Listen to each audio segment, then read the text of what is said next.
this session on reporting Islam. Now, the media is biased, it's anti-Muslim, and it's run by Jews. If I had a penny for every time I've heard that, I could probably afford to buy the BBC. These are common ideas and thoughts held by Muslims all over the world, and so we thought it was a good idea to perhaps discuss that issue, discuss the media generally here today. Muslims they just happen to be the story of the century so far, whether we like it or whether we don't.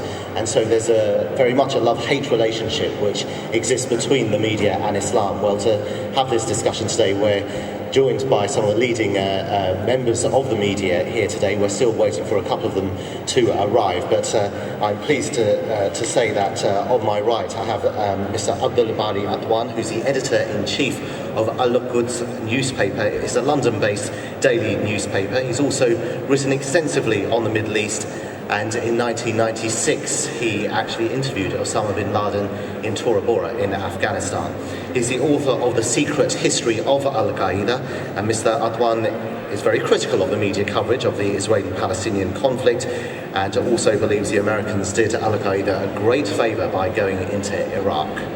On my right, we're joined by Mr. Wada Khanfar, who's the Director General of Al Jazeera. Now, many of you will know Al Jazeera, the Arab news broadcaster, and many of you will also know that they are soon to be broadcasting in the English language with at least one of their offices based here in London. Now, Mr. Khanfar was a former bureau chief in Baghdad and a correspondent there, and he's also reported on Afghanistan. He's been credited with establishing an excellent base in Iraq for the channel, and now wants Al Jazeera to go truly global. We're also going to be joined by Frank Gardner, the security correspondent from the BBC, and also Seamus Milne, the comments editor of The Guardian. I'll do a brief introduction for those later. We will hear from all of our speakers, and then I'll be taking questions from the floor. So if you do have any questions, if you hear anything you'd like to briefly make comments about, then we'll be happy to take those after our guests have spoken. But first of all, because Mr. Khanfar actually has another engagement to attend, so he's unfortunately going to have to leave early.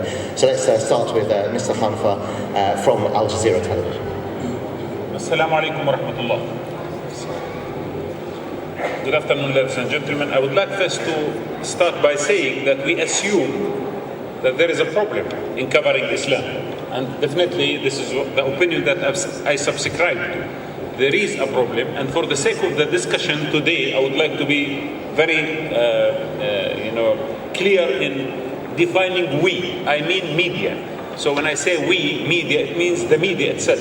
It means the media. I don't here to differentiate between Western, Arab, Eastern, whatever, Southern, Northern media. But I would like to say there is a problem in covering Islam, like there are many other problems in covering other issues, related to cultural specificities, to diversity, to multitudes of identities. There are problems inherent in the so-called media, and I would like to in details speak here about the broadcast media, TV and other broadcast outlets. I think there are many concerns. Some of them is cognitive. There are problematic issues in understanding the makeup of the so-called Islamic phenomenon or Islam. And that because when we as journalists try to cover or uncover a story, we always refer to certain kind of perceptions in our mind. And these perceptions most of the time are rooted in a certain environment or context. And we fail many times to transcend these perceptions and our cognitive map in order to suit the new environment that we are talking about. I'm not only speaking about Islam, by the way. I found the coverage of other areas like China, Africa, Asia also suffers from the same problem. We have certain kind of sets of ideas that we go there to search for evidence to support our preconceived ideas. That is one of the major problems. The second one, mass media is immersed in immediacy, reductionism, and simplicity. by nature. And I say here, and I confess, that mass media in general, especially after long process of commercializing, and after long process of the new philosophy or the new, way of style of life that we are living, which is a quick, fast. In 25 minutes, you need to summarize the news of the world and give some sandwiches and take away news to the public so they can understand. Therefore, phenomena and events are reduced into numerical, descriptive approach. So we daily speak about numbers. 30 people have been killed today in Iraq. 15 have been killed in Palestine. 2 cars exploded, I don't know where. Then, if you are an audience, if you are sitting in front of a TV screen, it will be really difficult for you to make sense out of this whole anarchy that you are listening to understand if there is a logic or not behind this whole, approach that is not rational, that is not logical, and there is no sense why the people are killing themselves. Therefore, the interpretation, and I'm not talking here about average people, I'm speaking about even some intellectuals and sometimes even politicians who have taken decisions to invade countries based on misinformation and based on superficial understanding of the so-called news of today. So, therefore, we do not go beyond the descriptive approach to reality that has no attachment deeper than the numerical understanding or the data, the pure data that in most of the cases does not really describe anything. The third issue, the third concern about mass media as well, that mass media has that tendency of dissociating itself from the public and the masses. Mass media has, the people who run the mass media has become elite. They have their own interests. They have their own biases. They have their own bank accounts by the end of the month that they would like to see it much bigger than yesterday. So therefore, mass media has left the masses. It has become dissociated. The people who run it are dissociated elite from the feelings, the pulse, the movement, the dynamics of the society, the cultural makeup of the people. So therefore, we tend always to distance ourselves and give some quick, descriptive, information to the public. Therefore, the solution that I would like to propose, we need to approach media from another perspective. We would like to be explanatory rather than descriptive. We would like to go beyond the data to understand why it occurs, why it happened like that. We are suffering deeply. There is a structural problem within media institutions, within media philosophy right now, of how to inform people and to educate them about events and issues. And that gap is not only covering Islam in a very bad way, it is also covering other cultures, covering other religions that are beyond the central, the dominance of media, which is in many cases Western in this case. There is a bias also inherent in the broadcast media, technology bias. I think that technology bias is very dangerous and important, and a lot of people do not understand it. It does cost me a lot to send a correspondent to Afghanistan. It does cost the broadcasting company, which is commercial in many cases, thousands more to send a crew to Somalia than sending them to a football course, stadium, or to any other place in Europe or wherever the infrastructure is built and cheap and the technology is available. So therefore, instead of me sending people to investigate the context of news, to make documentaries and feature stories, I will wait until the number of killed people daily are more than 20. Then I will send a correspondent from the neighboring country to make a couple of reports and come back 2 minutes a day to describe this whole complicated mess in front of you. So therefore, the technological bias also is dangerous, and it plays against the Islamic world, plays against the developing world at large. The context also sometimes is mishandled. So when some people would like to see the context of the news, and I watch a lot of international channels, they do not look from within the cultural and social fabric of the society.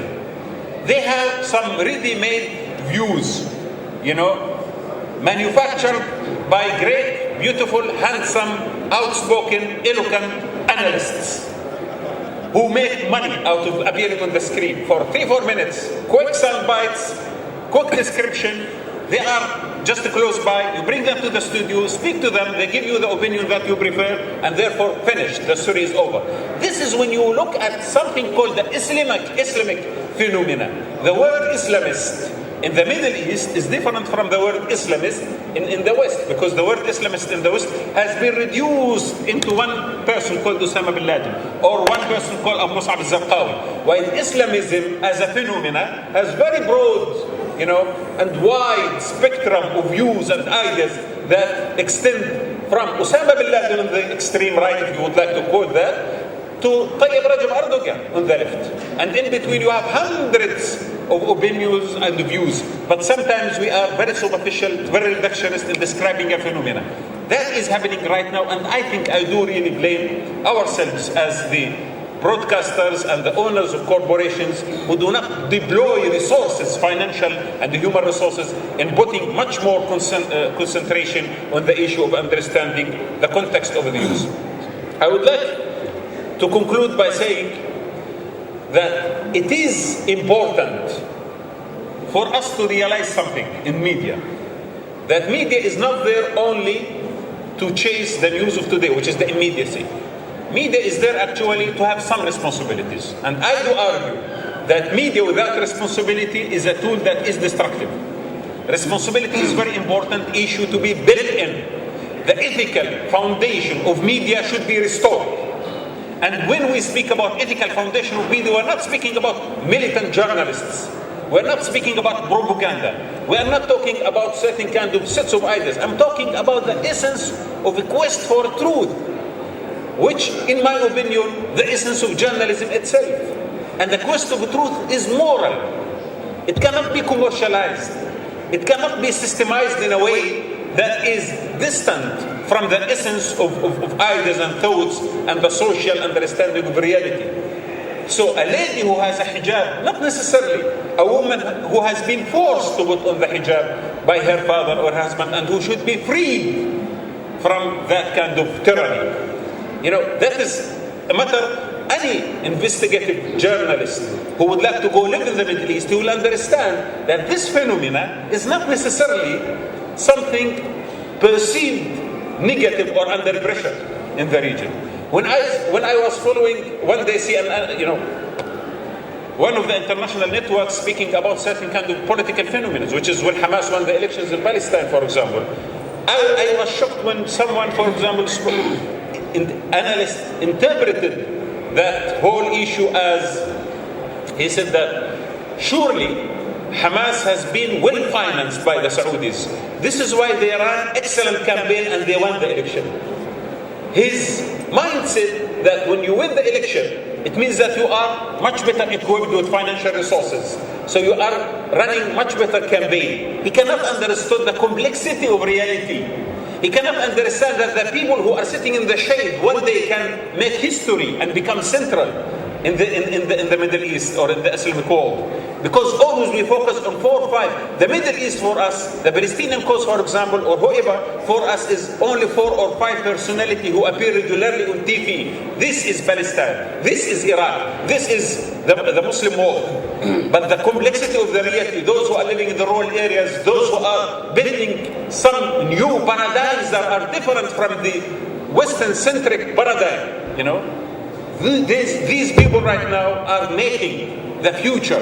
And if you do not go as a journalist, investigate deeply what these people are doing, I don't think you will be fair to the profession in describing reality. So I think we need to review, all of us together. I'm not speaking about good or bad journalists. I'm speaking about us as a phenomenon, the so-called media, broadcast media. We need to review the foundations of our presence and need to introduce a new alternative that is based mainly on much more ethical foundations and much more deep understanding of reality. I thank you very much. Salam.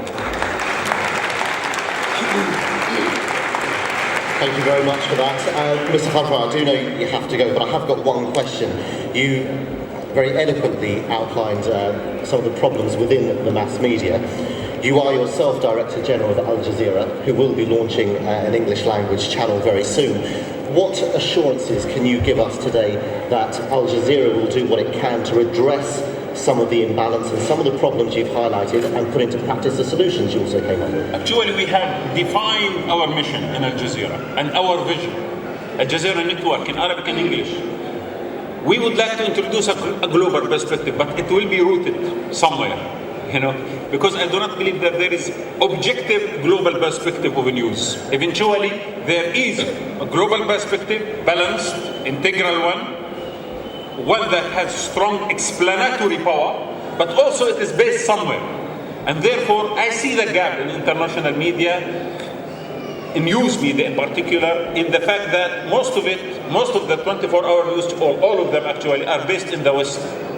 And I would like to see Al Jazeera International or Al Jazeera English that is based in Doha, in the developing world, in the Arab world, in the Islamic world, in the South. Not only a location, physical location, but also I would like to see it as a cognitive and as a place that is deeply rooted in the philosophy and the editorial policy of Al Jazeera.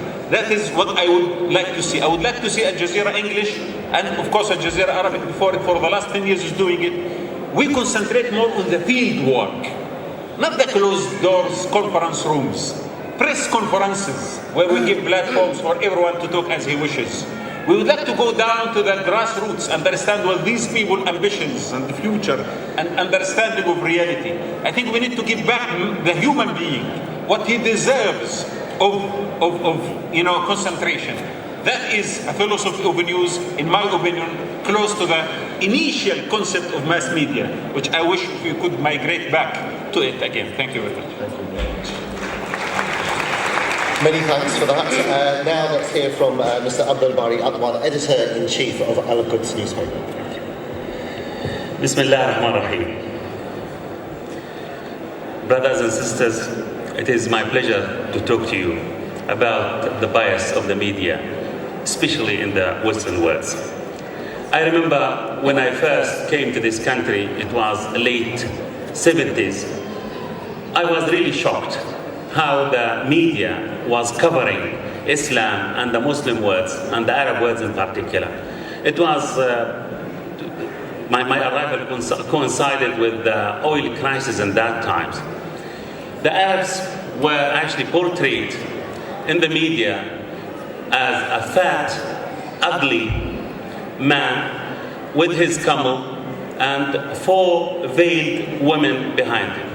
And he is actually pushing a barrel of oil. I don't know. That's how they portrayed us in that time, the 70s. I was shocked. I thought maybe the media in this country, because it is very advanced and it is actually always a dream of people like me, media people like me, to imitate these kind of media in our part of the world. After 30 years, or more than that actually, I don't see the pictures changed a lot. The picture maybe is still the same and it could be worse. Before, when we were secular, for example, in the Arab world, we are terrorists. Now, when we actually turn to Islam, we are terrorists. So we are not winning. Whatever we do in the media, we're always labeled as a terrorist. We are going to destroy the West. That's the problem. After 1990 in particular, after 2001, after 11th of September, there was a huge shift in the media. If you look at the media in that time, especially, you see there is a Islamophobia in its peak. You can see there is a hate campaign against Muslims. I remember when the Americans started their bombardment of Afghanistan, you see the headlines. After about 10 or 15 days of heavy bombardment or carpet bombing, you see the headlines, "We have won the air supremacy." Imagine United States, the biggest power or the most ruthless power in history, actually winning the air supremacy, and against whom? Against Taliban. See, the Taliban actually, they never had warplanes at all. If you look at that, they are usually religious people, and they are fighting. Maximum they can use the gun. And even if you look, when they use the tanks, usually everybody on earth use the tanks in order as a shield to protect the soldiers. But Taliban, if you see, they use the tanks as a bus. You see about 15, 20 people on the top of the tanks. So to see that the American, when they gained air supremacy against Taliban, and even they don't know how to use warplanes because they don't have one. And if they have, the maximum they have 15 MiG-17, which were very aging, produced in 1945 and before that. And they don't fly simply because half of them they don't have spare parts, and the second half, if they do fly, they don't know how to come back. It's collapsed before it comes back. So this is when you ask journalists, for example, in respectable newspaper like the Sunday Times, why you didn't actually check this story, check these facts. They said, well, actually, we were passed this information from the military spokesman. So that's the problem with the coverage of the media. The same thing. I remember in 1990 when Saddam Hussein invaded Kuwait and occupied Kuwait. Again, you have headlines that Saddam Hussein about 6 months away from producing a nuclear bomb. Literally 6 months away, and he is about to produce a nuclear bomb. How Saddam Hussein actually is 6 months away from producing a nuclear bomb, and we discover that he is miles away, maybe years away from that. So this is again, usually we are suspected as a media people. The latest thing is when Al Jazeera broadcast a tape of Osama bin Laden, the certain American media in particular saying, no, we are not going, it is wrong to broadcast these tapes immediately. We have to give it to FBI to check it. Why to check it? Because, they are scared of Osama bin Laden passing a code messages to his followers through these kind of tapes. Again, it is pure stupidity because these tapes in Arabic, it's not in English. So if Osama bin Laden would like to pass messages, coded messages to his followers, he will do it through Al Jazeera, not through the CNN, which is going to translate it. So again, here you don't see the journalists actually vetting these kind of things. The other points which I would like to refer to, it is, being a Muslim, you are always accused of being either a terrorist or being a subject or a potential terrorist. You have to be in the defensive all the time. You have to defend your religion, you have to defend yourself, you have to prove that you are not actually a terrorist, you are not supporting Al-Qaeda. Always you have to deny this days and night. Always you have to condemn terrorism days and night. As if, if you don't do so, you are a potential suspect. You could be end in Guantanamo, or whether really Guantanamo in Cuba or little Guantanamo in Brixton or in Belmarsh prison. So this is another thing. The other points I would like to refer to, it's the media here always looking for headlines. I'm not generalizing, there are definitely good media, there are good articles, but always they are looking for headlines. And so they are going for extremely radical Muslims. They are going for the radical groups or radical elements who give them these headlines. They are fond, for example, of Abu Hamza al-Masri. He used to be there every day and night until he was arrested. For example, many journalists used to come from all over Europe, all over United States, looking for Abu Hamza al-Masri. We used to say to them, okay, there are other people. He said, no, we are interested only in Finsbury Park Mosque. We would love to see Omar Bakr Muhammad or Abu Hamza al-Masri. They never try to, some of them do, but the majority of them, they are looking for headlines, they are looking for a certain picture, a certain portrait of Islam and Muslim. Also the media, most of the media, even the BBC, the other day, honestly, I was shocked. There were Daily Politics, which is supposed to be the most respected programs in this country, and there were two journalists. One is Melanie Phillips, maybe you know her, she's a writer for the Daily Mail, and I think her name is Sue Bollard, ex-editor of the Daily Mail. And they were talking about 7th of July bombing. I was shocked. They said, the Muslim community had radicals among them. 13% of the Muslim community, in a survey published by the Times, saying that those people who committed the atrocities of 7th of July are martyrs. So 13%, it means about 50,000 radicals or potential terrorists among us. And who represents Islam? A poor lady. She's nice. She's really veiled, but she maybe it was her first time to face the cameras, so she was very shaky. She could not answer. And what actually appalled me, with those one of them, I think Pollard, she said, yes, Muslims are accused. Muslims should defend themselves because this country, people in this country, never been killed or bombed by Christian or Jews. This is absolutely rubbish. Because when the IRA were bombing the city of London, they were not Muslims. And when they sent their missiles to hit 10 down the street, they were not Muslims. And the problem is nobody challenged her to say to them, look, this is racism, this is Islamophobia. You are forgetting the simple facts. That's what we are actually suffering of. The other points I would like to refer to, the media also always interested on certain things in Islam. For example, you see, a huge programs or huge headlines about Muslim gays, for example.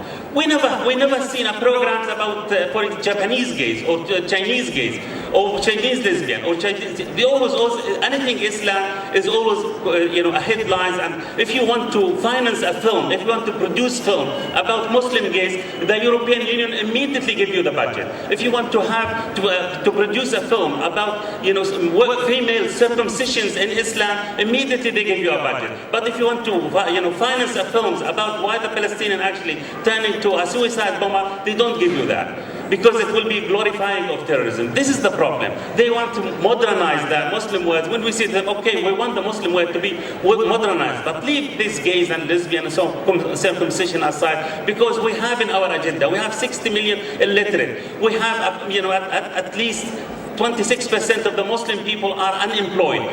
So let us concentrate how to find job for those people, how to find good education for them, how to find good health for them, how to find clean water for them. And when we actually accomplish that, we will have democracy. And after we have democracy, okay, we'll look at the other things. No, but they want actually to make it upside down, to turn the Muslim words to start from Soho or to start from Bethnal Greens or something like that. That's the problem which we are facing in this. When we have our media, they always accuse us of we don't have Muslim media, we don't have proper media, we don't have modern media.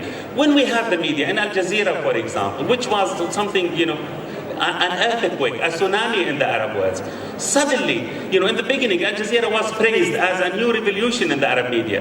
And they encouraged it. And every day or every week, there is a feature how Al Jazeera actually changing the face of the media in the Arab world. And suddenly, when Al Jazeera start to be equal or semi-equal in its professionalism, covering the Muslim worlds, covering the wars in Afghanistan, the wars in Iraq in a proper and professional way, what happened? They bombed it. They bombed the media. They bombed Al Jazeera. They assassinated. They bombed this office in Baghdad. Its office in Afghanistan.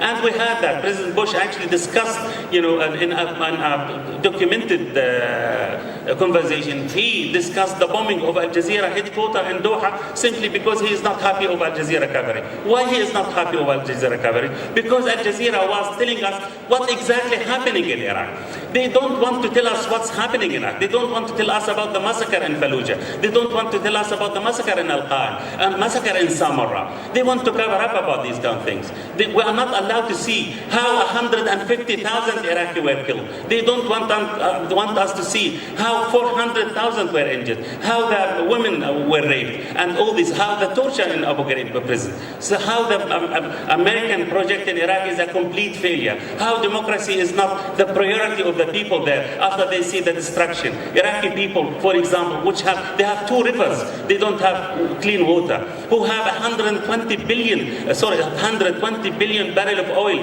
as a reserve. They queue for 18 hours in the petrol station to buy petrol for their cars. That's the facts which they don't want us to see it. So Al Jazeera should be bombed. And when they actually bombed its office in Baghdad and its office they banned it from Iraq completely. This is the democracy which they are introducing to our parts of the world. Even democracy, when the Palestinians choose their representative in a very transparent and democratic ways, what happened? The Palestinians are stopped 5 months, they stopped their financial aids against them, and after that, they are bombing them in Gaza. Now there's at least 36 people in 2 days were massacred by the Israeli, and few people actually raising fingers about that. It is now, everybody is busy with 7th of July, which is a horrible, which is a terrorism, no question about that. But there are other things. When somebody like me appears in the media and say, there is a linkage between what's happening in London and what's happening in Iraq, Tony Blair said, no, there is no linkage at all. Those are terrorists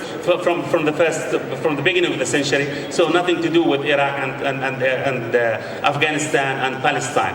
How we have a feeling. It is everybody should be concerned what happened in Afghanistan, what happened in Iraq, what's happening in Palestine. We should actually raise our voice. We say, look, there are people who express themselves in a very civilized and peaceful way, and there are other people who don't, and they are the minority of the minority. But the foreign policy of this country actually is responsible for these kind of things. It is responsible. If Britain, for example, did not participate in the war in Iraq, there wouldn't be 7th of July. If, for example, they did not actually stay silent, this government stay silent of what's happening on Palestine, the massacre which is taking place every month or every week, I believe it will be different. They did not bomb Brazil or actually Sweden or any other countries.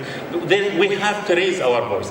Well, I would like to conclude by saying that the media is biased, and we have to work very hard. I admit that there are good newspapers, there are good television stations. I'm really proud that we have The Guardian, we have The Independent, we have Channel 4, we have really very, very conscious and very, very respectable Western journalists who are covering the Middle East, covering the Muslim world in a very, very professional way, and they are raising their voice. No question about that. But the majority of the media, unfortunately, is still biased. And even the BBC, which we do respect, still they are not giving the balanced coverage of our part of the world. But we have to continue, we have to raise our voice, we have to say this media is biased until we manage to correct this wrong picture. Thank you very much. Thank you, Mr. Adnan. Can I just briefly ask you a very quick answer here? You say the media is biased. Do you feel that's a calculated decision to be biased, or do you think it's largely fueled by ignorance? No, I think the media always, following the instruction of certain departments in the government. I know there's some sort of manipulation. For example, if the British government, you can see, sometimes there are in the beginning.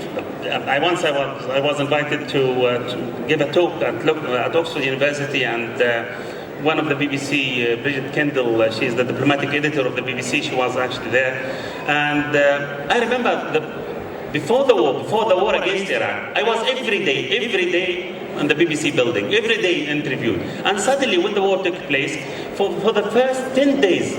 Nobody, actually, my phone did not ring at all, simply because they wanted people, the Iraqi opposition, to be there. They wanted the point of view which is representing the British policy in Iraq. So after they made sure that actually that the war is successful, after 15 days, when they realized that Baghdad is about to fall, they call me, say, Mr. Adwan. So it's very, very brief interviews. There is some sort of manipulation, some sort of orchestration of the media for certain coverage. That's especially the television. I know, as I said, there are independent television stations, there are independent newspaper, and they are doing their job. But the majority actually biased. And I remember I referred you to the Glasgow University studies about the BBC, about the coverage. With 95%, they said, it is actually biased toward the Israeli and against the Arab and the Palestinian. Thank you very much.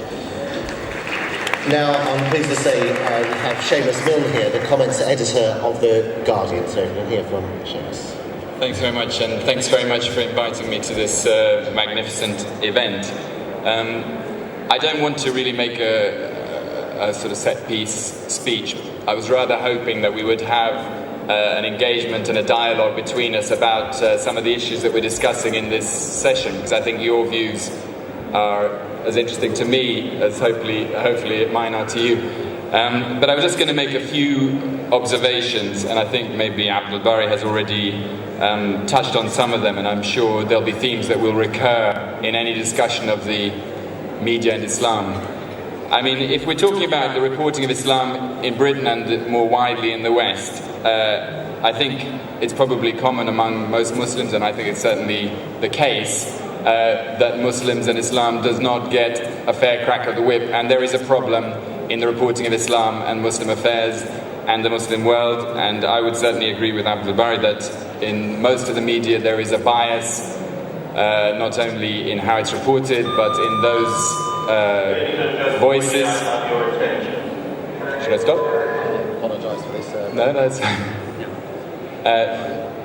Also in the voices which are given a say. Gentlemen, may I have your attention? This is a staff call 113. I repeat, this is a staff call 113. Is that it? That's it. So I think the problem can be sort of broken down into various bits. I mean, in this country and more widely in the Western world, especially in the last 5 years, I think you've got the problem of the reporting of terrorism, whether rightly called terrorism or not, and its relationship to Muslim communities and the Muslim world, and how very marginal voices are portrayed, for example, in large parts of the British press, as being in some way representative of majority Muslim opinion, and the way terrorism is reported and what causes it. I think there's a problem there, which I think maybe we'll find common ground on. Secondly, I think there's a problem in the reporting of the Muslim world and the Middle East in general. And I think it's obviously the case that as the conflict in the Middle East has grown since the war in Iraq, since the invasion of Afghanistan, since the Palestinian Intifada, these things have become more pronounced, where a picture is portrayed in the British media, in the international Western media, of what is taking place in the Middle East, which I think those who come from the area and those who know it well just barely recognize at all. That what is being shown as taking place, for example, in the broadcast media at the moment about what is taking place in Iraq, the way the Iraqi government is presented as somehow a legitimate and really powerful and meaningful force in the country. The things that Abdul Bari was referring to about massacres in Fallujah and other things, there are many dimensions of this, but I think it's probably a common ground between us that there is a problem in the way the Middle East is reported and the Muslim world is reported. The third problem I would identify is the portrayal of Islam as a religion and Muslims in general. Now, part of that is based on ignorance, but I think it goes more widely than that. A picture is being painted of Islam in this country, in the media, in the wider Western world, which I think, again, is a very distorted one. And Abdul Bari touched on some of the issues to do with gay rights, portrayal of women under Islam, and the idea that Islam is somehow a backward religion that needs modernization, which is a theme which continues again and again. And I think that is reflected throughout reporting of Muslims and Islam in the British and Western media. Obviously, these are broad brush points, and there are many exceptions to it, but I think it's a tendency which we can identify. And finally, we've got the problem of, which is really a political issue, I think, of the idea that there is a clash of civilizations, which is promoted by certain ideologues associated with neoconservative politics, but we have them in Britain, although maybe not quite as virulently as in the United States, and they have, I would say, a disproportionate voice in the media, and they are plugging the idea not only that there's a clash of civilizations, but that there is something incompatible between Islam and Muslims in this part of the world and a secular Western culture, which is sometimes portrayed as a Judeo-Christian culture. And sometimes that's coming from a sort of militantly secularist position. Sometimes it's driven more by kind of neocon politics, but I think it means that there is quite a confrontational debate taking place, which has quite an influence in the British media. So I think those are the sort of four problems I would identify. And the reasons for those things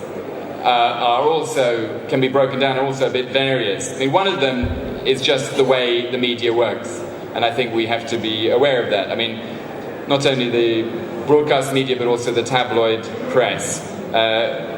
What is identified as news and what is identified as new and sensational and exciting. And so some of the things that drive this coverage, I wouldn't say necessarily have such a clearly political dimension, but are more to do with the way the media looks for stories. But when we're looking at how to deal with this problem, we have to be aware of it. There's also, at the same time, political, cultural and financial pressures on the media which point them in different ways in this kind of direction.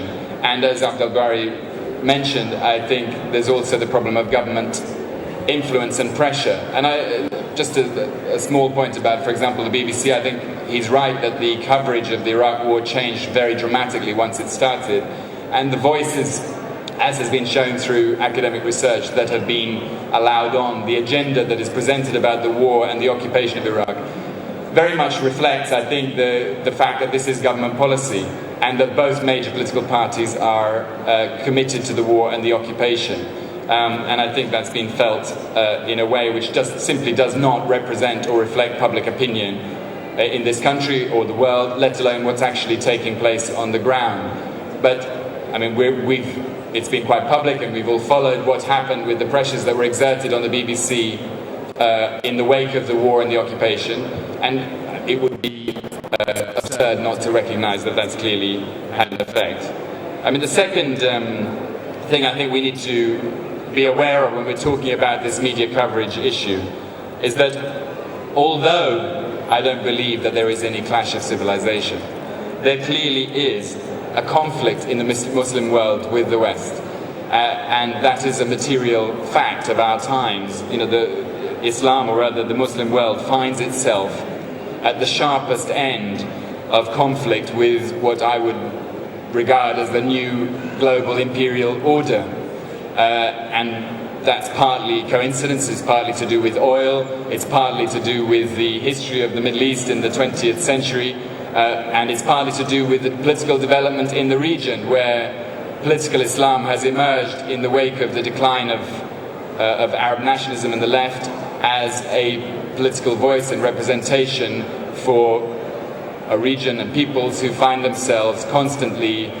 invaded and occupied and having dictatorial regimes imposed upon them. And so there is an objective reason why there is this conflict, and this conflict is taking place. And so obviously the Western media, which is part of the the established order in the Western world, is going to reflect that fact and reflect that Western governments are on one side of that conflict. So I think we have to be aware of that although that there's not a clash of civilizations, there is a real clash of power, self-determination and imperialism in the region. And the third factor I would draw attention to is racism and Islamophobia as reasons for this coverage. I mean, the two things are tied together. It's difficult to disentangle them. I think it's interesting, there's been studies recently done showing how similar the language that is used in much of the media in Britain and other parts of the West about Muslims and Islam is not so very different from the kind of language that was used about Judaism and Jews in the late 19th century, early 20th century, when they were a recent immigrant population here, or the bulk of Jews in Britain were. And many of the same kind of forms of abuse, the things that are picked on, can be found repeating themselves. So I think it's partly also reflecting cultural, racist and Islamophobic sentiments, which inevitably are reflected in the media because of their cultural influence throughout society. So the third thing I want to address really is how do we deal with that? What can be done about that? I mean, I think probably most people here are aware that there is a problem and agree that there is a problem, and I certainly would go along with that. The question is what to do about it, and I think there's a lot of things that can be done about it. I mean, first thing is, and in a way this conference and some of the things that have happened since the invasion of Afghanistan and Iraq in Britain, I think point the way to that, which is political organization. But in the end, the Muslim communities in Britain and in other parts of the world are much more conscious and much more active and much more involved politically than they were before. And I think the involvement, particularly in this country between The anti-war movement, sections of the left and some sections of the Muslim community have been very positive, that there is a huge amount that can be done by Muslims and Muslim organizations organizing politically to put pressure on government and on the media and on the wider society, and that is happening anyway now, and we're beginning to see the effects of it. But obviously it's early stages, but I think that's the first thing that can happen. Secondly, more specifically about the media, there is the lobbying of media organizations, which is perfectly legitimate and reasonable and sensible thing to do. And some media organizations are a great deal more susceptible to it than others. I mean, the BBC and other broadcast media organizations operate under statute, under legal obligations to provide fairness and balance. And, you know, I would say on this issue, especially in their reporting of the Middle East, they often do not live up to that. And there's a lot that can be done by putting pressure on the BBC and other broadcast organizations to live up to their obligations and to point out the way they're reporting, say, the Israel-Palestine conflict, the war in Iraq, the war in Afghanistan, which reflects government policy and government views rather than public opinion or the range of views in the country, let alone the range of views in the region about what's actually taking place there. And I think Muslims and people who want Muslims to have a fair crack at the whip and to have their voice, and who are opposed to Islamophobia, should see the way other organizations and other groups have been successful in lobbying the media. Learn, for example, from the way that pro-Israel groups have got their voice across, and learn that they can be effective by very detailed work challenging what is being broadcast, what is being said in the press, challenging it both factually and in terms of fairness and balance, and that can have an impact. I think it can have a biggest impact in the broadcast media. I mean, in the print media it's more difficult because some sections of the press, because of their ownership and control, are very impervious to that kind of thing. But they're not impervious necessarily to public opinion and their readers. So the spreading of the political message and the campaign for Muslim rights and a Muslim voice can also have an effect through public opinion, even on those parts of the press. And the third thing I think that can be done, and this is really in relation to Wadah, who spoke earlier, I think, and Abdul Bari, is that there needs to be counter media, let's say, and that's already happened in the Muslim world, in the Arab world. The explosion of the Arabsat stations and Al Jazeera as the first one of that type clearly had an amazingly important effect.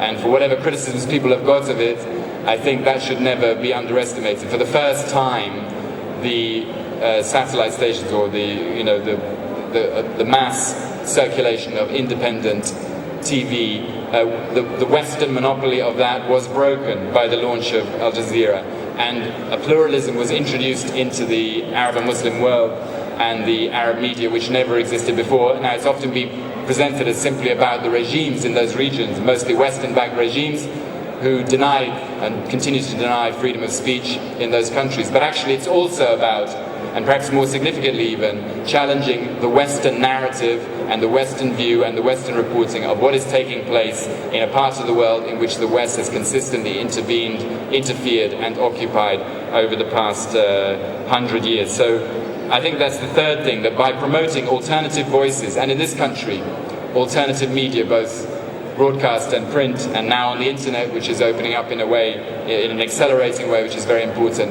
other voices can counter this image of Islam and Muslims that is portrayed and which is so damaging both to community relations in the country but also to the future of the country. Because I just want to conclude, to pick up a point that Abdul Bari said, which I think is fantastically important, which is that Tony Blair last week said in Parliament that if we were going to fight terrorism, we had to counter the completely unfounded sense of grievance that Muslims have towards the West. Now, I regard this as an entirely delusional point. I mean, that this is absolutely at the core of the reasons for terrorism. The essential reason why there are terror attacks in this part of the world and also in the Middle East is to do with these policies, this policy of occupation, invasion, and support for tyrannical regimes in the region. It's something which anyone who knows the region at all would know to be absolutely unanswerable. Anyone who knows the Muslim community or the Arab world knows that is a fact. To deny it it's not just absurd, but it's also extremely dangerous, because it's giving the idea to people in this country, non-Muslims in this country, that somehow these attacks have nothing to do with what we're doing, that actually they're really about something to do with values and culture, and because Muslims don't like miniskirts and they've got a problem with gay rights and this kind of stuff. In reality, as we know, that is totally false. It's dangerous because it encourages and fails to deal with the causes of that kind of terrorism, and it fails to address the problem that is generating it, which is the support, including by Tony Blair, for the invasion of Iraq, of Afghanistan, support for the continuing occupation of the Palestinian territories, and other issues which you're well aware of.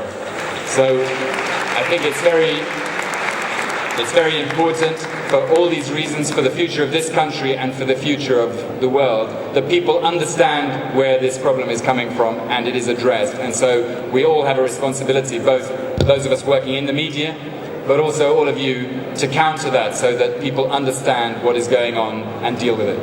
Thanks very much. Thanks very much for that, Seamus. Now it's going to be your turn to ask some questions of the panel. First of all, may I apologise about Frank Gardner's absence. He's obviously been delayed. I know he was on his way and he's obviously been delayed somewhere. Personally, I wish he would make it, and then I wouldn't feel like the only BBC boy here, because I feel as if we've got a lot to answer and a bit of support would go put down quite well. Now, like I say, if you've had a chance to think of some questions, we'll get around and get as many questions as we can in. We'll go to the gentleman with a cap over there. If you could, if you've got any comments, please make them very brief and just put the question. Hello. I just have a short comment and a question. The comment is whole of this conference about promoting dialogue and understanding. And I see this panel as one of the most important pieces of this dialogue and understanding. We have the Western media, and we have Wada Khan representing the media of Al Jazeera. I know Al Jazeera just started and has created this understanding of how the Muslim world looks at the conflicts and the problems in the Middle East.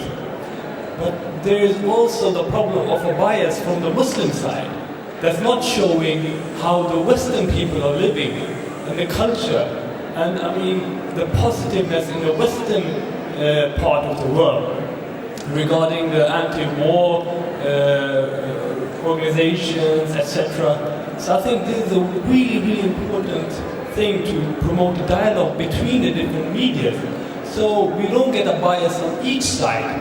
We got the bias in the West saying that Muslims are in a sense only for war and destruction. On the other side, we got this understanding of America and Britain. So my short question is, how do we promote a dialogue and understanding between the different media?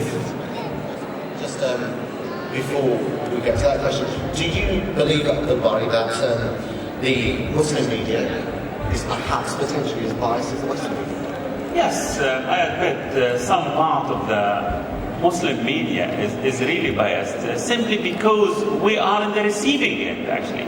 You know, Muslims are not bombing London, we are not bombing Berlin, we are not bombing actually Amsterdam. Actually, we are bombed. Baghdad is bombed, Gaza is bombed, Nablus is bombed, Kabul is bombed. So actually, if we are biased, simply because we have reason to be biased too, because we are suffering. But it doesn't mean that we don't understand. We believe in dialogue. We would like to have a proper dialogue. We would like to actually pass our point of view. We would like to convince the public opinion in the West that we are suffering.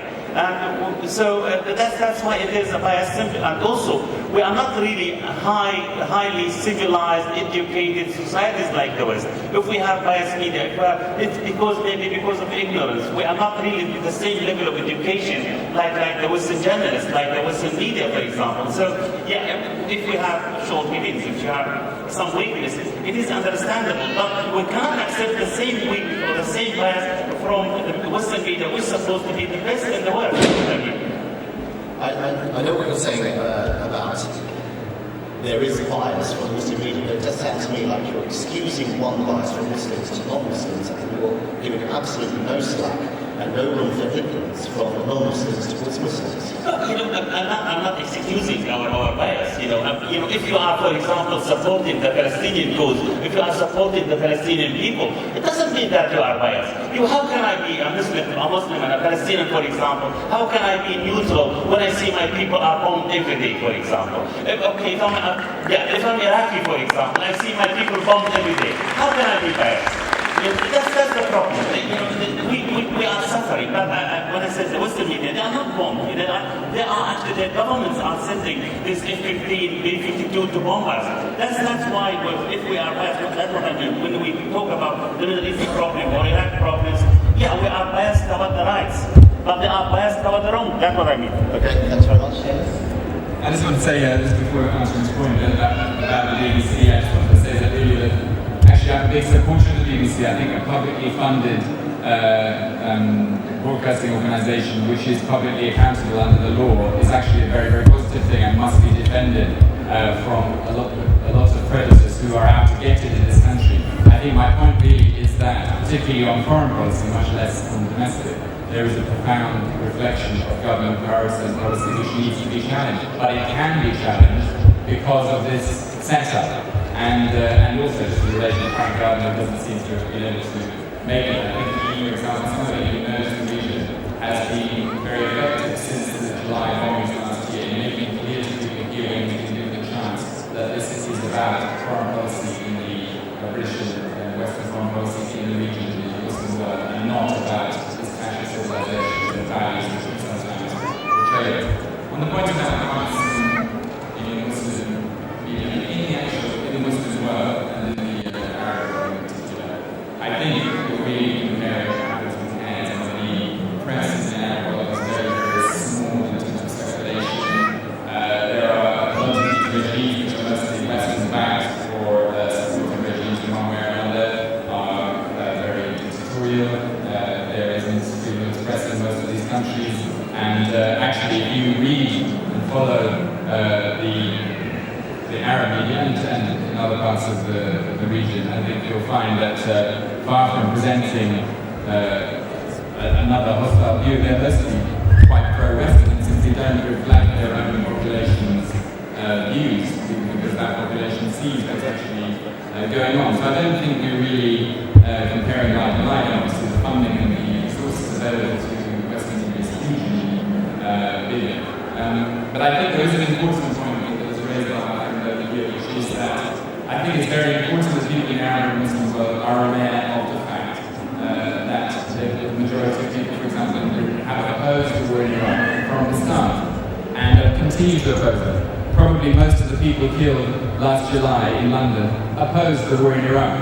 And I think that's a very important thing. It's a very important thing that the biggest demonstrations ever held in this country have been held in solidarity with people who are at the sharp end of invasion and occupation in the Arab and Muslim world. And it's very important that people in that part of the world understand that, and that people here are looking for some way to express that and make common cause. And so the links I mentioned between the anti-war movement and the Muslim communities here, I think is crucial, not just here, but also reflecting back into the region. And if the Muslim media could do more of that, or the media in the Muslim world and the Arab media could do more of that, I think they'd be doing a great service all around. Okay, Seamus, thanks very much. Now, there are lots of hands going here. We've actually only got about 15 minutes left for this question and answer session. So we're going to make this as quick fire as we can as far as answers and questions are concerned. Just at the front over here. If you just wait for the microphone. I can't speak on my Sabbath, so just repeat the Oh, right, he can't speak on the mic. It's the Sabbath, he can't speak on the mic. Right. First of all, the media had a tremendous hand in the legitimization of the state of Israel when it was created, because the Jewish population was the vast majority were anti the creating the state of Israel. They were people of Palestine, and we had a religion. We are forbidden, according to the Jewish religion, to have our own entity. It's forbidden by God. We are forbidden to oppress the Palestinian people. This was a given by the Jewish worldview. The media condoned it and made the ipso facto recognition of the Zionists, which is not Judaism, made them the ipso facto representatives of Jewish people. It wasn't enough, because that wasn't enough to displace the Arab people. What they did was they vilified the Arab people, and they did this by constantly saying that the Jews not live amongst. Right. Can we actually get to the question, please? I'm sorry to rush you, but we really do need to get to the question. Why today that you have a media, that we should be able to broadcast the facts that the Jews were always living amongst the Muslim nations, and that therefore it's false that Muslim people, you can't coexist with them. The portrayal, the constant portrayal that the history of Muslims not being able to with other religions is totally false, and it's only a Zionist portrayal, because we have the living, it was the most hospitable of people. You can explain that. One other thing was happening in Gaza. Why the world insists that they have to recognize the legitimacy of the state. They said they don't want to put bombs, but they want that they should say that it's legitimate to have a state. Why is it just illegitimate? Like if Germany would have taken over the world, you wouldn't say that they have to recognize Germany took over England. You would say they have to recognize that it's legitimate. You would say, okay, don't throw bombs. Why do they have to? Why does the press talking about that? Why do they have Okay, so there are plenty of people here who unfortunately can't hear. There was a point there about media legitimising the state of Israel. We'll take another question. Let's please make this a question. The lady over there with the navy blue or black hijab, a few seats in. Yes, that's right.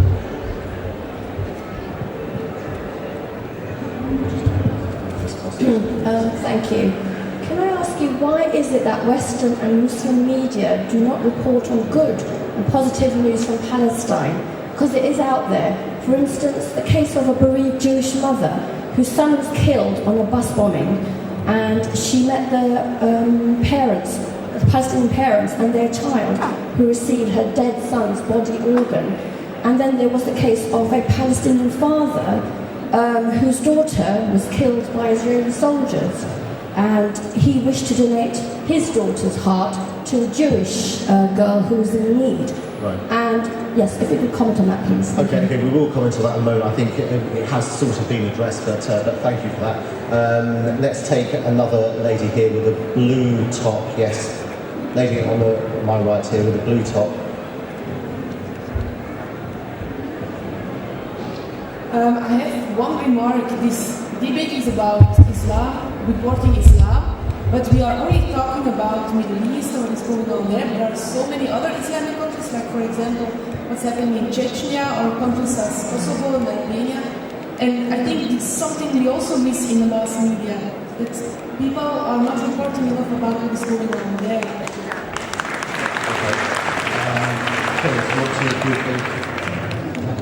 Why is it so focused on the Middle East and not elsewhere? Yeah, well, I mean, obviously, for example, when the Kosovo War was raging, or the Bosnian War, I think the coverage was very heavy of those things. Chechnya is a slightly different case, I think, because it's quite inaccessible, and of course, Western interests are not in play there in the same way that they are in the Middle East or in Kosovo and Albania, for that matter. So I think that's part of the reason for that.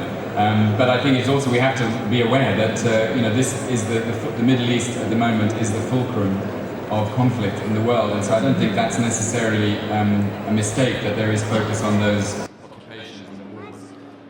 Just to pick up the point about Israel and Palestine, it's clear that I think the media has, in general in the West, reflected the political establishments in the West which supported the state of Israel, and obviously its continual role in the region.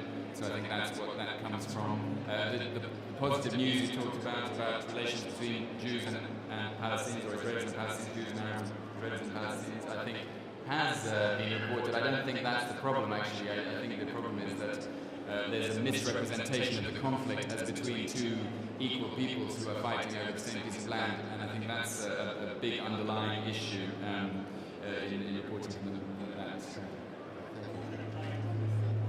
To what my friend James said, when we talk first about the lady, yes, today, incidentally, I have read something in The Guardian, a little piece of The Guardian, how when the Palestinian daughter who was killed by the Israelis, actually 6 Israelis, 5 of them children survived because of this daughter organs which she donated. So I think sometimes it is reported. The media certainly they are looking for the headline, the big stories. I agree with you that sometimes there are really nice human stories which is not reported in the media. About Chechnya and Albania, you are absolutely correct. Really, I feel sorry that this kind of conflict is not covered. But the problem is, I would like to mention, I've been in this profession for the last 30 years. It is the American who actually the pacemaker in the media. When the American paid attention to the Bosnia, it is on the headlines. When they actually wanted to fight the Soviet in Afghanistan, it is the headlines. When actually they want to have a cover-up of what's happening in Iraq, it does happen. So actually it is like that, unfortunately. If tomorrow the American wanted to support the Chechen fighters, I think it will be again the most important story. We are controlled by the certain, the news wire, Reuters, and the Associated Press, and others. So it is like that. Middle East, we have to admit, Middle East, because it has about 300 billion barrels of oil. That's why actually there is a huge interest. And we have Israel there. In the Middle East we have two curses. In the Middle East we have two curses, the curse of Israel and the curse of oil. That's why you can see all these war all the time. Thank you. Take another question from the gentleman sitting right on the end of the green shirt. Thank you very much. In the context of Ireland and in other places like Spain, Ceylon, a lot of terrorism is going on. But in none of these instances, terrorism is associated with the religion of the terrorist. But in the case of Muslims, the media here and all over the Western world systematically uses the word Islamic terrorist. Does, in the knowledge of the panel, any provision of law in England, in America, or in any Western country whereby a Muslim majority who are being tainted with the taint of terrorism can sue the defaulting party? Any existing law or provision? Right. Okay, thanks very much for that. That brings up an interesting subject of terminology, which has been a problem. Islamic terrorism is something that we have read or we've heard about. So first of all, is there anything we can do to address that? Is that libelous in any way, which I actually don't think it is? But what terminology can we use instead? Because if Muslims are behind bombs and they claim to be Muslims, or in Iraq they behead people and they're given Islamic name, how can we blame the media here for reporting what these people claim to be?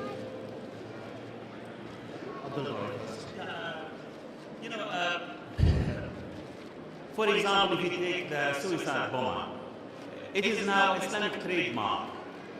Only Muslims in the actually minds and the eyes of many Western people, Muslims are the only suicide bomber. And they have forgotten that the Vietnamese actually were a suicide bomber. And Tamil, who are not Muslim, also they have, they are experts, actually more expert than the Muslims in suicide bombing. But that stereotype is really a problem. I remember one day there was a program, Newsnight, which is very respectable program, BBC too. There was somebody American coming from a theory that only Muslims, we have troubles, we have this suicide bombing, we have this kind of violence only by Muslims. And the Muslim was why, for example, in India, which is very, very passive, and we don't have terrorists, we don't have suicide bombers. And I said to him, look, if you look at India, for example, Indira Gandhi was killed by a suicide bomber. Gandhi himself, who was a peaceful man, he was assassinated. Rajiv Gandhi, the same thing, he was also bombed by a suicide bomber. So we cannot only say Islam, this is a stereotype, and this creates more problems. Thank you. I think the issue here is not that, because if we look at when the Gandhis were killed by suicide bombers, it was very widely reported. You can say the Prime Minister had just been killed. But I think what the point is here is that if you have Muslims who claim to be Muslims, who are doing it in the name of Islam, beheading people, carrying out suicide bombs, how can a Western press report it without using the word Muslim or Islamic, which upsets Muslims? Because that's what these people are. In the videos you see them, in the videos you see them holding the Quran. So how can we report it without being seen to be biased against Muslims? Because that's what these people are claiming to be. That's what they want reported. You know, because if you look, for example, at Tamil, it's not the headlines. You know, you don't see Tamil stories, the headlines, and there's a suicide bomber. But there are suicide bombers every day. Yeah, so that's the problem. But when it is Islam, I mean, it's appalling. We condemn it. If you have a survey among Muslims, definitely you will find 90% or 95% of Muslims, they don't agree with these kind of slaughtering people by Zarqawi and that in front of the camera. But the problem is, you know, the headlines, that there is a deliberate trend on the Western media to publicize, to actually give a huge publicity, a huge space to these so-called Muslim terrorism. That's the problem. Thanks very much, Seamus.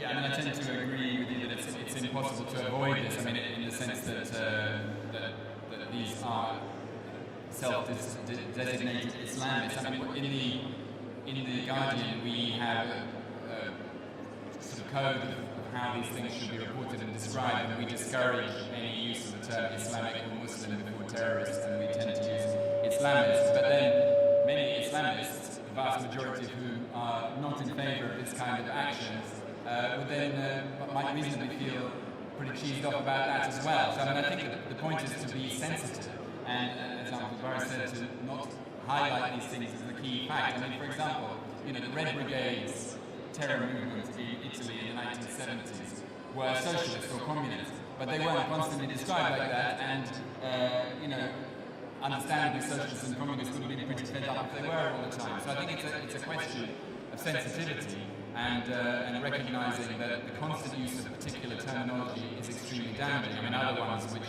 may be less inflammatory but also are misleading, I think, is, for example, this phrase war on terror, which is actually a political American Bush-inspired terminology. It's now become widely used, including in my own newspaper, as though it was a fact and something that is completely objective and understandable. You know, I think there's a lot of this kind of problem. I mean, 7th of July bombings are now referred to constantly as 7/7, as though somehow they were, you know, parallel with what happened in America in September the 11th, 9/11, and of course both in scale and in many other ways, they're not really the same thing at all. So I think the terminology is important, and it should be a focus of contest all the time. Okay, I'm going to take one more very, very quick question. There's a lady there with hijab who's probably got a sore arm she's had out, so go on. Can you speak up? Can we have that microphone on, please? The right hand side, okay. No, we're not hearing it. We're not hearing it. We'll get the other microphone over to you. Can you pass that mic down, please? Thanks. If we could make this a very quick question and answer, because we need to move on. Assalamu alaikum. I've recently done a study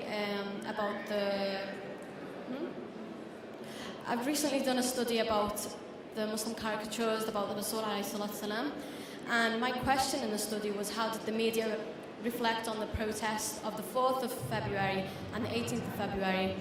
And as I was researching, I noticed that the media just concentrated on the 4th of February when they were looking at how just basically the negative images that they showed, and then the 18th of February was the peace protest, and there was no recollection of it at all. And I was just, and the Bari was saying before, how do we defend?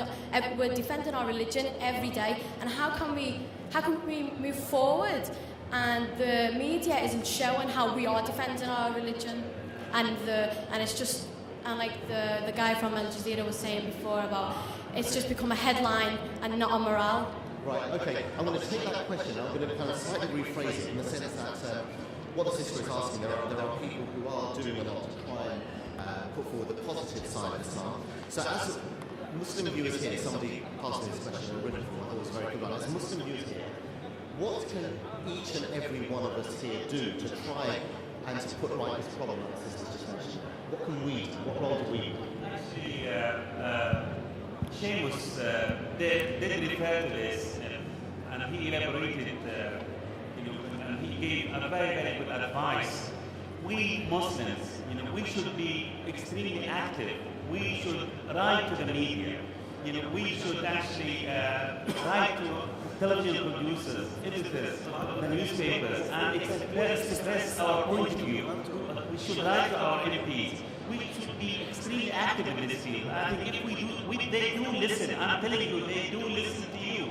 I remember I faced a hate campaign, the BBC, by a certain Israeli lobby, and the BBC investigated discreetly because they accused me of supporting terrorism, supporting suicide bomber. And one of them actually was a professor at Haifa University, and the BBC discovered that I wasn't actually biased, or I wasn't supporting a suicide bomber, and I wasn't supporting terrorism, and there is nobody called a professor at Haifa University by that name. So please be active, because they do investigate, they do listen. Write to them, pick up the phone, send emails, send letters. This is the only way actually to defend our causes, to defend our religion, and to put an end to this bias. I think that's a very important point. It's all right for all of us to complain about media bias, but how many of us actually make our views heard in the right arenas, in the right way of doing it? And I do know, as working for the BBC, you're absolutely right, complaints are very seriously investigated. Seamus?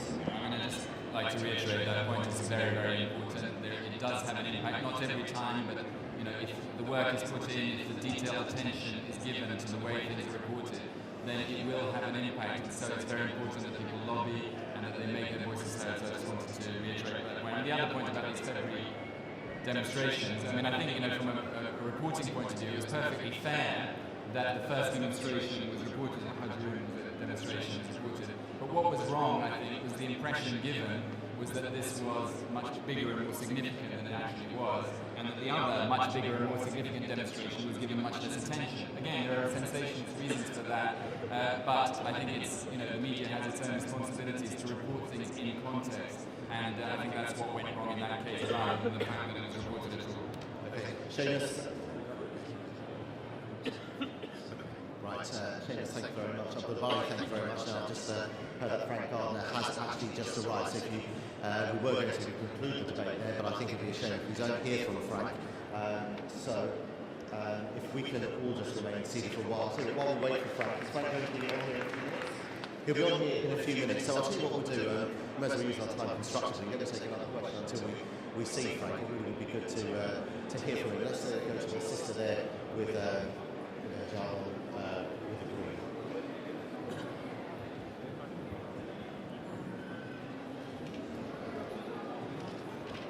One thing I think it's not been mentioned is that sometimes the Muslim media internally, in the internal affairs of Muslim countries, especially regarding what's going on in Iraq, the campaign of terrorism against Muslims by Al-Qaeda in Iraq, especially Al Jazeera in particular, I believe has had some kind of a sectarian bias and will report a lot on what the Americans are doing, and if people are being they will blame everything that is happening on Iraq on the occupation. Of course, this is to blame for a lot of the problems, but there is also something. There are foreigners from all different countries that are going to Iraq inspired by an ideology which is very rising up in parts of the Islamic world in order to attack Muslims. And 30,000 Muslim Iraqi people have been killed by these terrorists, and they destroyed many mosques. And of course, what you didn't mention in Samarra about that the Al-Askariya shrine was destroyed by these terrorists. Okay, I don't know what the question was there, but thank you for the comments. Can we have a question? A definite question. Gentleman over here. Hold on, please wait for the mic. You did touch on the subject of bias from the BBC.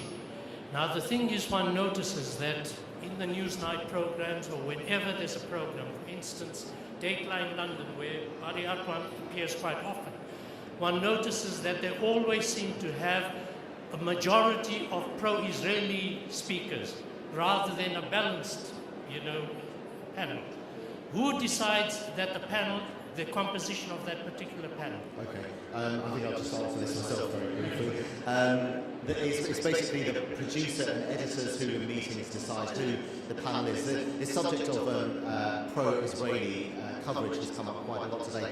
This may just interest you to know, and this goes back to something that Bukhari was just saying about making sure everyone does make their point of view heard through writing, through telephoning, through the various outlets. It may interest you to know that the BBC actually receives more complaints for being pro-Palestinian than it does for being pro-Israeli. All the duty logs, all the telephone calls and letters we receive, it's by far in favour of saying that the BBC reports pro-Palestinian news. That may interest you because I know a lot of people here feel it's pro-Israeli, but I think the message there is a clear one. The point that Bill Byron is making, that's the impression the BBC is going to get, unless you personally, yourselves, take it on to make your comments and views heard every time you hear or see or read something that you believe is bias. Okay, let's take a question from the gentleman over there. Assalamu alaikum. I just want to say the main the route for the suicide bombings and all the Islamic terrorists, so-called Islamic terrorists, I want to know what is the main route and why is it happening, and if the main problem can be stopped, then all this suicide bombing will be stopped. So what is the main route? I think that's a question for another panel. Let's just concentrate on the media here and not the root causes of some of these problems which are unfortunately beyond our control. Lady here at the front, please.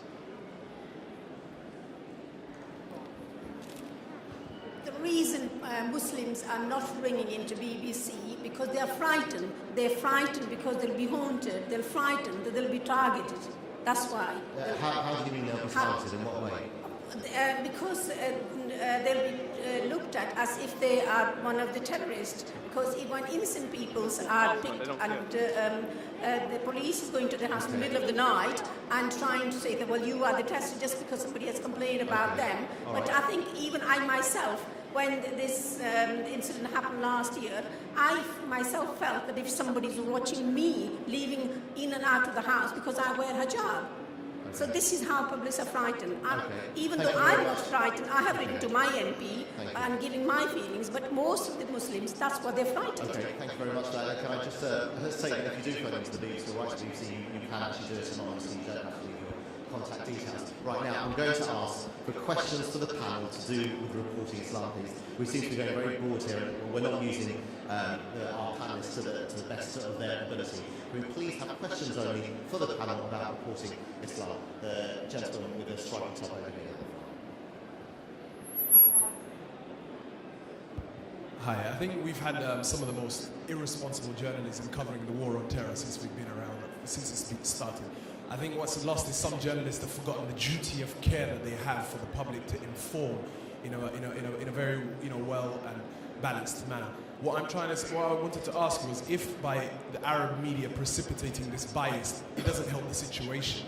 But what I want to know is with newspapers trying to chase sales and TV trying to chase ratings, how can we try and stay balanced and still sell newspapers and still have the people watching the news? And I would urge most of the Muslim community to try and watch more than just one news channel and then make up your mind as to what is going on. Try and look at the BBC website and the Al Jazeera, Channel 4 and ITV, and then you can draw up your own conclusions and you don't have to be fed what they have told you. The question to the panelists is, how can you get rid of this bias and still sell the newspapers and still have the ratings on television? A very good question, a very good point. Yeah, first I would like to refer to the question about Dateline London. I've never been in a panel in BBC, in a balanced panel, usually 3 against me. Always, even Newsnight, always 2 or 3 against me. I don't know why. And I never been 2 against 2 or something like that. Or for example, 3 from our side or 2 from our side against 1 from the other side. Never. This is about people are frightened. You are absolutely correct about this. Personally, maybe because I have a mustache like Saddam Hussein, I was, after 7th of July, I was spit at in the streets of London. Really, I was, a lot of abusive language because they recognized me on television as as Muslims, I was spit at, I was threatened, I was, a lot of abusive languages. So it is true. And when the Prime Minister in this country is saying that the majority of the Muslim community are not actually dealing enough with those extremists, he wants to turn us as informers, to be MI6 or MI5, and to spy in our community, in our own community. This has never happened to the Irish, or never happened to another people who did the same thing or similar thing. About how to solve the newspaper. Yes, you can be actually balanced. You can be professional, and you can be objective and sell your newspapers. It's a duty of us in the media to check the facts and to actually serve our readers and to be biased to the truth, not biased to the government policies. And it can solve that. For example, Channel 4 is doing well, which is much better than for BBC, for example, in certain programs. The same thing you can see also ITV is also doing well. You can see The Guardian is not biased, or actually the less biased newspaper in this country, and it is doing very well. So we cannot actually say, no, it's not as much of the sun. Look, honestly, it is, it's a fresh air to the media. And at least we have something closest to the objectivity, the closest thing to the objectivity. This is my point of view. Bias sells newspapers or gets viewers on TV, for TV programs. I mean, the facts, what actually is taking place in the world is quite dramatic enough for it to be interesting to people to watch, and what's happening in our lives is interesting enough for people to watch. It's not the bias that gets people to watch all these programs or to read newspapers. It's the form it's presented in and the facts themselves. There's no problem about being impartial and getting some respect.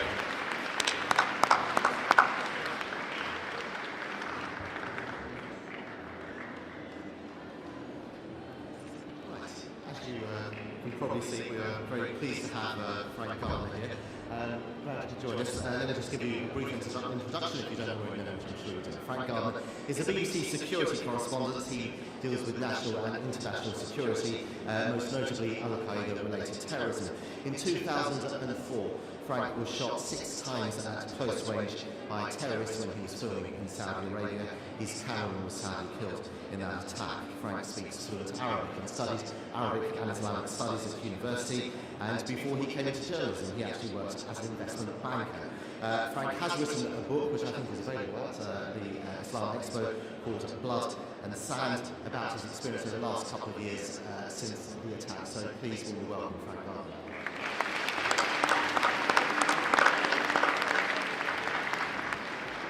Assalamu alaikum. Great pleasure to be here, and it's a great honour to be here. And before I say anything, I wholeheartedly support this exhibition. It's exactly what we should be doing, what the country should be doing, to finally present a much more balanced and positive image of Islamic culture and civilization. I'm also an honorary board member of something called the Festival of Islamic Culture, separately from this, for exactly that aim. There's no question in my mind that people, non-Muslims, and the West in general, get a distorted image of not only the Middle East, but of Muslims and of Islamic culture and civilization from what they see. Not all the blame lies with Western media. Much of it does. There's a lot of ignorant things written by ignorant people. But inevitably there are patches of violence, and they are always the things that are going to get on the top of the news that day. So if there's been a bomb in Baghdad or Baquba, and 34 people are killed and 100 injured, unfortunately that is always going to make it onto the news ahead of something which is perhaps more positive, less violent. And for people who haven't been to the Middle East, I don't refer to yourselves here because you're probably very well versed in international news, but a lot of people in this country haven't been to the Middle East, don't know much about it, and all they see is clashes on the West Bank, videos by Islamic Jihad of people sending bombers into Israel, or clashes in Chechnya, etc. And they think, gosh, so that's what the whole Middle East is like.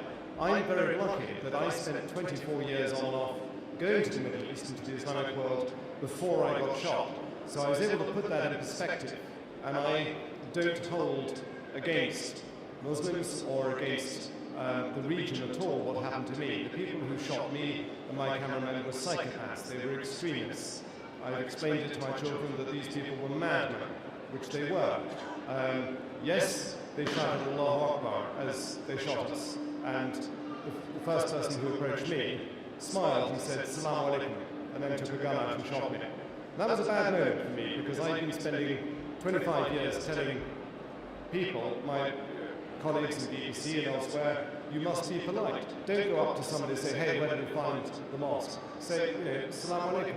It means, you know what it means. So for somebody to use that as a trick against me to get closer, so to give them a better chance of killing me outright, was a very bad moment. It was a disillusionment. But I don't blame a culture for that at all. To some extent, the people who shot us were extremists in terms of they were a product of an educational system in their country which had taught them that all non-Muslims were inferior and in some cases worthy of attack. And I would condemn that educational system, but the Saudi authorities have taken quite some steps to amend that. Why does the Western media give such an inaccurate, in many cases, an inaccurate image of Islam? Well, first of all, I think people need to be much better educated, not just by the media, but by exhibitions such as this, which, as I say, I wholeheartedly praise and support. People have no idea, most people in this country, of the enormous contributions that your religion has given to the rest of the world, not just to Britain, but in terms of astrology, astronomy, art, poetry, literature, science. People are ignorant of this because they're watching what comes on the news, and most of the news is negative. What can be done to change this? Well, I think really, it doesn't help that there is so much conflict going on at the moment. Iraq, Palestine, Chechnya, etc., Afghanistan. This is very unhelpful. When there is conflict, it's very difficult for people to forge ties on a human level. My love of the Islamic world is based not on politics or even on religion.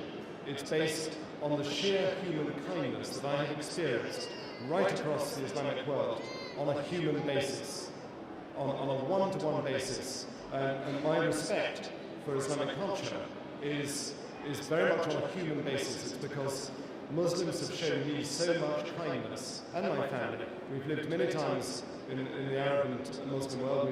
I've lived twice in Egypt, once in the Emirates, once in Bahrain. I've lived with the Bedouin in Jordan, and people have been 99 times out of 100 very, very kind to me, welcoming, accepting, far more actually than most people are in this country, most of my friends. Thank you very much. Thanks very much for that. Now, we've been asking our panelists to take a couple of questions from the audience. If we may just concentrate, thank you very much for taking questions, but just because Frank turned up late, I'm sure there are lots of questions for Frank. So if we've just got time for a couple of questions for Frank Gardner. If you'd like to come forward, gentleman over there with his hand up first of all.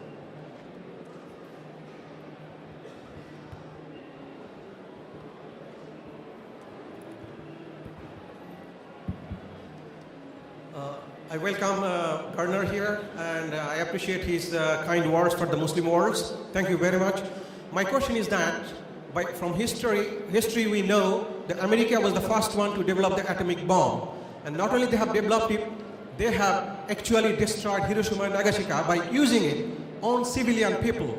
Today, when Iran is trying to develop their atomic energy for peaceful purpose, whole world, including America leading it, they are condemning it and trying to stop it, develop it for peaceful purpose use. Is it be a good idea for America and all those who have got the atomic bomb, first they should dismantle it first, and then they should tell everyone not to build it another atomic bomb?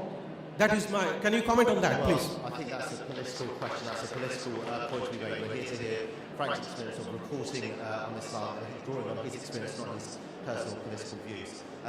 Could we have the gentleman over there, please?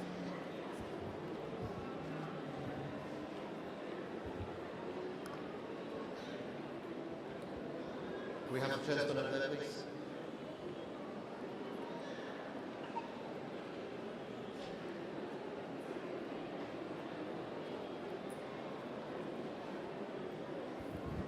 Assalamu alaikum wa rahmatullah. Peace be upon you all. I'm Dr. Abdul Aziz from Manchester. I'm a teacher. The BBC, when it started broadcasting, the first broadcast, they said, we are here to educate people. That's their motto, to educate.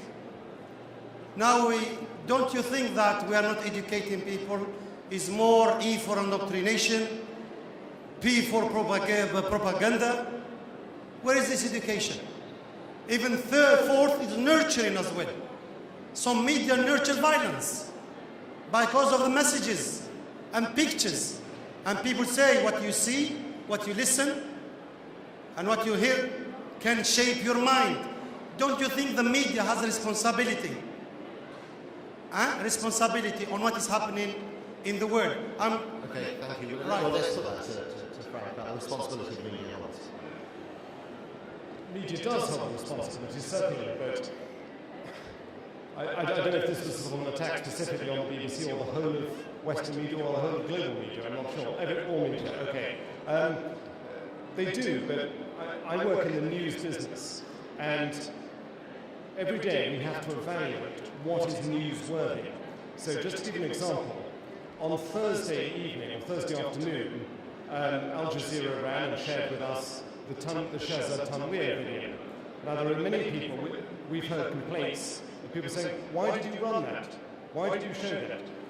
We showed it, as did everybody in the media, because we thought it was important that people should see it. Not because we want to be a conduit for his words of violence and hatred, but because we thought it was an important part of the puzzle of 7/7, and to smother it would be withholding information from the public, which we think they've got a duty to know. Now, I'm not an editor, I'm not a manager.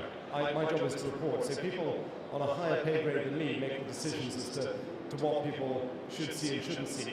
I just will report that as objectively as possible and try to find out as much as I can about the tape, what else was on it. I mean, it's very interesting to me that Dr. Ayman al-Zawahiri was on that tape, but we didn't see them sitting side by side. There's somebody else on it, somebody called Azam al-Ariki, Adam Gadal, an American. It sheds light on why those four did the London bombings a year ago. So I would wholeheartedly say that we were right to broadcast a bit of it, not to run it in full, but to broadcast a bit in the same way as Al Jazeera hold back most of the material that Al-Qaeda sends them. They only put out just a bit, which they think is important and newsworthy. Thanks very much for that. I just want to put a question to you, which we were discussing a little bit earlier about media bias. Do you believe the media is willfully biased against Muslims, or do you believe it's a question of ignorance which needs to be tackled? I think in this country it's mainly ignorance. I think that in the United States, from what I have seen and what I have read, there is most definitely, in some papers and some media, there is a bias, without question. I mean, I'll be very careful here because there's always going to be somebody who's reporting what I'm saying to somebody. But there is one particular network which unequivocally took sides, has taken sides in conflicts around the world, and is basically referring to all American soldiers, troops as our boys and things like that. And we've been criticised for it at the BBC for not taking sides, because we try to be as impartial as we can be. But yeah, I would say that it's more ignorance in this country, and I would so urge my colleagues in the media to get out and learn more about the Middle East. Don't just go on an assignment, but try to spend time there. And you can't do that by just sitting in a classroom in London. You need to actually go and, if you're going to be a Middle East correspondent, I would advise anybody to spend 6 months there before they actually go and do the job, to immerse themselves a little bit in the culture and understand a bit more about the culture before they start reporting on it and making the sort of mistakes one of my colleagues did, which was to stand in front of the Haram Sharif in Jerusalem and talk about this temple behind me. Thank you for that. This question of bias and ignorance, I just want to see what people think here. Can we just have a show of hands, please? How many people think that the media is willfully biased? And then I'm going to ask how many people think that it's actually just ignorance which has to be addressed. How many people think it's willfully biased? They're actually out there to portray Islam badly. Okay, and how many people think that it's ignorance which needs to be generally addressed? It's about half. Well, maybe a bit less. Maybe 46. Let's go with that. One last question, Frank Arden, please. Let's go. Sorry? Okay, so we'll make this really quick. I promise, otherwise I'm going to get in trouble. The lady here sitting right at the end. This has got to be really quick, I'm afraid. Otherwise I'm going to get thrown off the stage. So. Hello, sorry, yes. You've spoken a lot about ignorance and the need for education, but do you think perhaps the needs of 24-hour news, instant news, is what's making it much more difficult to explain very complicated and in-depth stories from countries in the Middle East? It's a very good question. Yes, I think it is. It does make it harder. I mean, there's this tremendous race between ourselves, Sky, ITN, to be first and get not only the fastest reaction to things, but the best analysis as well. Personally, I feel on the side of analysis. I think it's more important. Many times I've said to News 24, sorry, I'm not ready to go on air about this until I know a bit more about it. I need to make some phone calls, ring analysts in Dubai or wherever and find out, so as I know what I'm talking about before I come on. I'm not one for a great knee-jerk reaction. What I would say is that there are educational programs as well, and online is so important for anybody who wants to know more about something. Not just BBC Online, but CNN, Al Jazeera, whatever. They've all got online analysis and backgrounds, and I would urge people to read, to click on those, which will give a much better, more in-depth analysis of things. Thanks very much for that. So we have to draw this session to a close now. Maybe just saying Abdul Bari from Seamus Milner from The Guardian, of course Frank Gardner from the BBC. And just to let you know that Frank Gardner will be signing copies of his book Blood and Sand. He will be close to the HSBC stand, which is out there. But now I'm going to hand you over to a very good friend of mine, Asim Tamimi. Thank you very much, Asad Ahmed, and whatever criticism we have of the BBC, it is to the credit of the BBC that they have great people like Frank Gardner and Asad Ahmed. And we need to increase the number of people within the BBC who are after the truth and after informing and educating the public. Now, I would like to urge you to attend the next session in this room, which will be Quranic recitation. It will be, we have 5 prominent persons, specialists in the recitation of the Quran, Qurra, Hassan Bukhari, Muhammad Nabil, Muhammad Ali, Yaqub Kotkot, and the renowned Sheikh Muhammad Jibreel. So they will be here in this room, and they've come all the way from Egypt and various other places around the world to give you an opportunity to listen to the recitation of the Quran. This has been one of the longest sessions, but one of the most wonderful ones. I hope you agree with me. Thank you very much.